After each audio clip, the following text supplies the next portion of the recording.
Kim Chiu kinilig sa pagbati ni Janine Gutierrez sa birthday ni Jericho Rosales.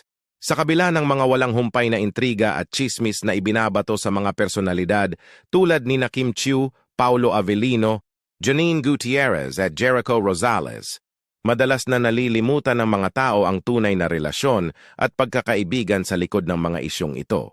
Sa pinakabagong guesting ni Jericho Rosales sa programa na Asap Natin To noong nakaraang linggo, naliwanagan ng publiko sa tunay na estado ng kanilang relasyon ni Kim Chiu. Ipinakita nila sa naturang episode ang kanilang malalim na pagkakaibigan na tila nababaliwala dahil sa mga espekulasyon at rumors. Sina Jericho Rosales at Kim Chiu ay matagal nang magkaibigan.